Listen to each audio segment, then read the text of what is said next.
Olá, está no ar mais um fórum. No programa de hoje vamos falar da segurança privada. Há muitas dúvidas em relação a este assunto, como, por exemplo, os limites dos seguranças. Eles podem trabalhar armados? Quais os critérios para ser um segurança? Em outubro do ano passado, o Jornal da Justiça fez uma reportagem sobre isso. Vamos rever. São 6 anos trabalhando como vigilante e fazendo cursos de reciclagem. Eduardo conta que desde quando começou a trabalhar, presenciou várias situações em que teve de agir. Nos deslocamos, até o local, localizamos o delinquente e acionamos a polícia militar. A lei que regulamenta a profissão de vigilante é a 7.102 de 83. Além de estabelecer os critérios para que uma pessoa trabalhe na área, ela define quais os órgãos que fazem o cadastramento e controle das empresas. O Ministério da Justiça em si, é ele quem faz a fiscalização, é ele quem faz o controle para ver se essa empresa atende os requisitos previstos na lei específica. E caso ela não atenda, ele pode aplicar, dependendo da circunstância, uma advertência, uma penalidade de multa e até mesmo uma interdição, uma suspensão daquela licença. Mas é sempre importante que empregados e empresas façam treinamentos para melhorar a prestação do serviço, evitando que erros aconteçam no momento em que os vigilantes são obrigados a agir. Isso porque, se algo der errado, as empresas podem ser responsabilizadas em âmbito civil e os funcionários a responder um processo criminal. Para que uma pessoa se torne vigilante, ela precisa seguir uma série de obrigações. Entre elas, ter no mínimo 21 anos, não possuir antecedentes criminais, passar por exames de saúde e aptidão psicológica, estar em dia com obrigações militares e eleitorais e fazer o curso de vigilante. Exigências que são sempre observadas por esta empresa de vigilância no momento da contratação. É muito importante que aquela pessoa que esteja naquele momento, naquela condição, ela esteja preparada para uma situação de adversidade, que ela esteja capacitada para aquilo. Então, o curso é fundamental. Estão aqui no estúdio do Fórum o consultor da Federação Nacional de Empresas de Segurança e Transporte de Valores, Wagner Jorge, e o advogado Rander Gomes de Deus. Obrigada por virem ao Fórum. Bom, vamos começar complementando a nossa reportagem que a gente acabou de ver. Então, não é tão simples assim ser um segurança. É exigido um curso? Como é que é esse curso? Bem, inicialmente temos que definir o conceito de segurança. Hoje a população tem um costume muito próprio de tratar tudo como segurança. Esse vigilante tradicional, ele está adstrito às exigências legais, a Lei 7.102, e tem uma série de exigências. Tanto a imprensa como a própria população trata todo mundo como segurança. É um equívoco esse tratamento. Tem que separar as categorias para que realmente saibamos do que estamos falando. O segurança efetivo, o vigilante, denominado assim vigilante, ele tem que passar por um curso de preparação, um curso básico. Depois ele tem que passar por extensões para poder exercer outras atividades no segmento, tipo uma evolução na carreira, né? Essa é basicamente a situação. Bom, e nós temos então uma lei, né, que dá todas as dicas e como deve ser esse serviço. O que diz exatamente essa lei? A 7.102, que já foi alterada por outras legislações também, ela disciplina atividade de segurança privada. Ou seja, quando a segurança for pública, não é abrangida por esta lei. Só que esta lei, ela tem um decreto presidencial que regulamenta esta lei e tem o que hoje as empresas seguem mais, que é a portaria do Departamento de Polícia Federal. A portaria 3233 de 2013, com outras alterações também. Agora, é um curso que a gente escuta falar muito a respeito, né? É um curso caro? Existe muita demanda por esse curso? Esse curso é uma obrigação, né?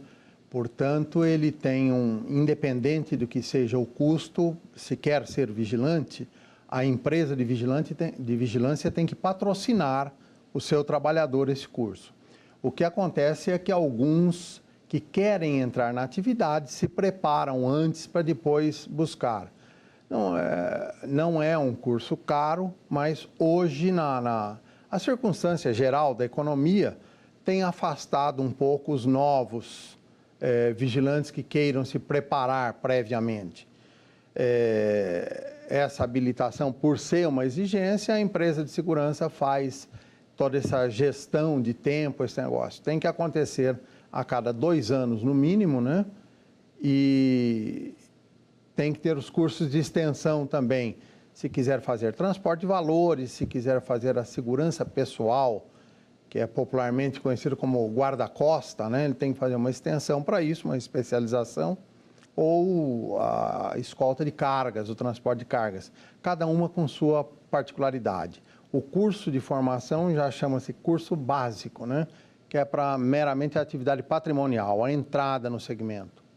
Essa é a condição. Bom, então já que é uma exigência, vamos falar em fiscalização, né? O Ministério da Justiça, como a gente viu na reportagem, é o órgão responsável por fiscalizar as empresas. Qual é o papel das empresas nessa gestão, dessas pessoas que são obrigadas a fazer esses cursos? O Ministério da Justiça, ele fiscaliza, no caso, o Departamento de Polícia Federal, por sua vez, fiscaliza toda a atividade de segurança privada. Nós temos em cada estado uma delegacia de segurança privada da Polícia Federal, composta por delegados, agentes, escrivães, que fazem a fiscalização in loco de todas as empresas e de todos os serviços prestados por essas empresas. A empresa, então, ela pede autorização ao Departamento de Polícia Federal, é feita uma vistoria para saber se essa empresa se adequa à legislação e se adequando a esse pedido dos certificados, as autorizações para funcionamento. Conforme o doutor Wagner falou, essas autorizações elas são revistas anualmente. Tem um quantitativo mínimo de vigilantes que a empresa tem que ter. A empresa deve observar o comportamento do seu vigilante, do seu colaborador nas atividades que são exercidas e fazer a empresa, obrigatoriamente, a reciclagem que é feita de 2 em 2 anos. É um serviço bastante demandado, né? Tanto em festas, eventos, no dia a dia mesmo, a gente vê vigilantes espalhados por todos os locais. Vamos supor, um exemplo, eu posso contratar um vigilante individualmente ou eu tenho que recorrer a uma empresa por conta dessa licença? Na realidade, esse é outro ponto de discussão ainda bastante obscuro para o particular que está fora não está atuando direto no segmento. É o seguinte, a segurança privada no Brasil é regulada somente a nível da empresa de segurança. Não existe o serviço de segurança pessoal, não existe o cooperado, até tentaram há algum tempo fazer cooperativas e houve inclusive discussões judiciais sobre isso, que realmente acabou fechando que a matéria é regida pela Lei 7.102 e somente a empresa. Até porque, Jordana, a empresa de segurança ela tem que ter estrutura econômica também para arcar com eventuais responsabilidades, porque você está trabalhando com o bem mais importante, não só o bem material, né, mas está trabalhando com a vida, com a integridade. Então, esse é um dos pontos que levou a ficar bem restrito assim. Agora, o entendimento tem sido no sentido de que, não, vou contratar um segurança. Às vezes até diz, não, esse segurança é bom porque ele brigou ali, ele bate ali, ele tem isso. Não é esse o conceito. O conceito da segurança privada, como conceito efetivamente, é de prevenção, é um trabalho preventivo. E tem que evoluir nas formas de controle, desse controle do eventual risco. É aí que está efetivamente o trabalho da segurança privada. Por isso, voltado às empresas para que possa ter essa segurança, inclusive a segurança econômico-financeira, que vai redundar em todo esse desenvolvimento necessário, né? Então, não pode o particular contratar um segurança na rua. Bom, então já que existe esse entendimento, vamos supor que aconteça esse tipo de contrato, né? Um contrato de uma empresa com um segurança particular, um vigilante particular, seja para um evento ou seja para um trabalho diário. Vamos falar de responsabilidades, então. Vamos supor que aconteça algum problema, um assalto, um roubo ou até um assassinato. Como é que ficam as responsabilidades nesse caso? Bom, neste caso, o contratante daquela pessoa que não é autorizada a exercer, ele passa a ter toda a responsabilidade civil, administrativa e civil também. O contrário seria, se ele contratasse a empresa designaria o vigilante, a empresa ficaria responsável por essas responsabilidades. A partir do momento que a empresa, o contratante, contrata alguém que não é autorizado para exercer a vigilância e não é contratado, porque o contrato tem que ser feito com a empresa especializada, este contratante, ele passa a ter todas as responsabilidades. E a partir dali, qualquer abordagem que for feita pelo que a gente chama de clandestino, ele responde por isso, né? Sabendo também o seguinte, o clandestino que exerce essa atividade, a partir do momento que ele não é autorizado, ele está exercendo essa atividade ilegalmente. Isso aí é quando muito um crime, quando pouco até uma contravenção penal. Você exercer uma atividade sem estar autorizado para tal. Ok. Dr. Wagner falou sobre as responsabilidades, né? Agora a gente vai fazer uma pausa, daqui a pouquinho a gente volta para falar sobre esse assunto, porque agora o fórum parte para um breve intervalo, a gente volta já já.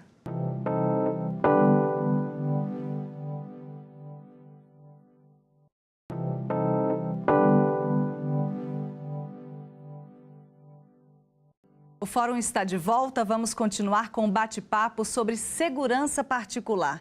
A gente estava falando sobre responsabilidades e um tema muito importante dentro desse assunto, né, de responsabilidades é o armamento. Todo segurança pode andar armado?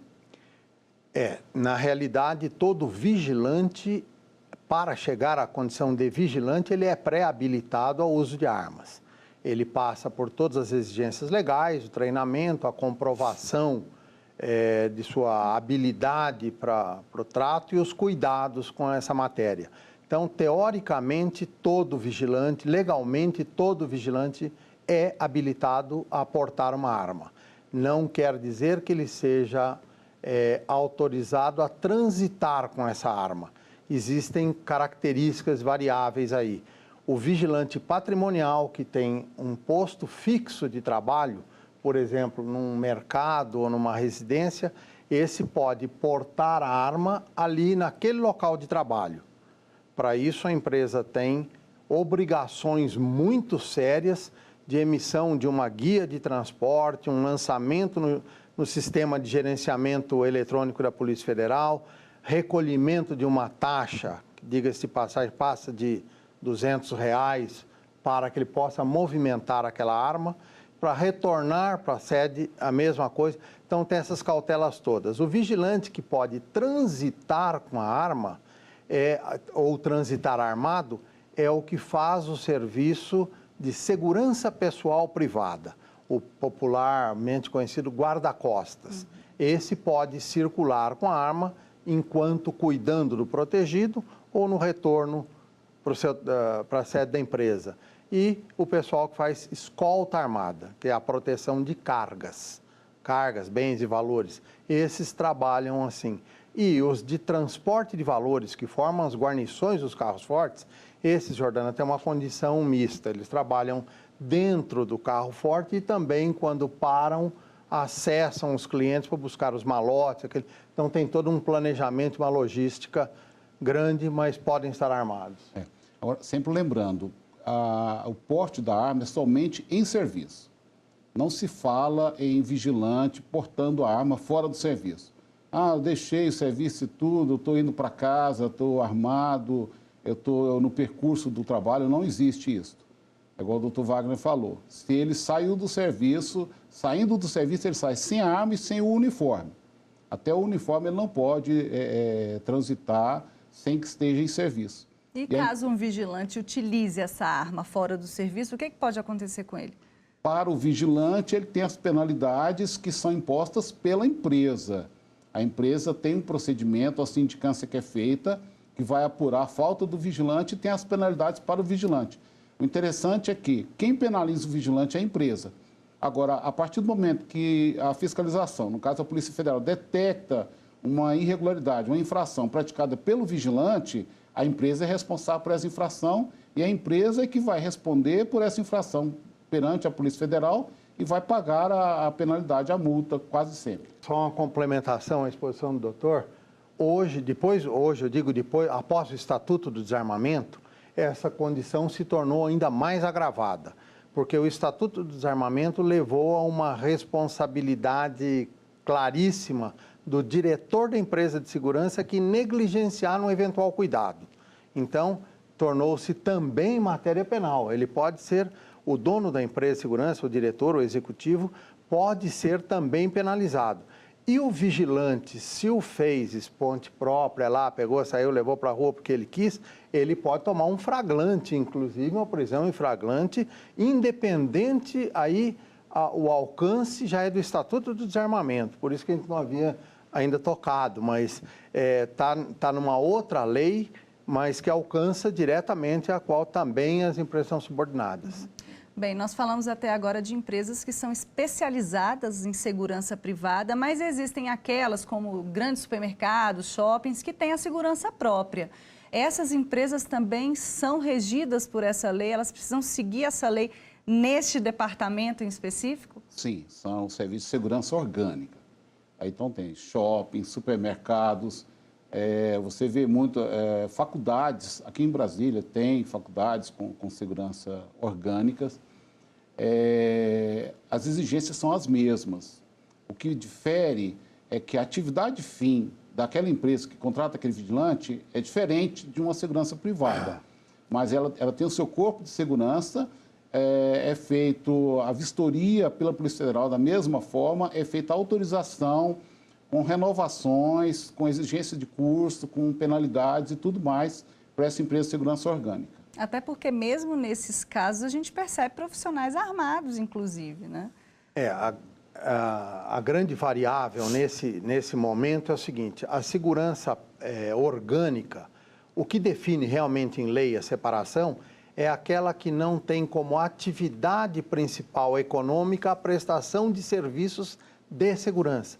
Daí a nomenclatura, empresa especializada. Quando é empresa de segurança, a lei já a tratou assim. Então, essa é a separação. Agora, quanto às responsabilidades legais, são idênticos e é vedado à empresa de segurança orgânica o exercício da atividade de segurança pessoal, privada e escolta armada.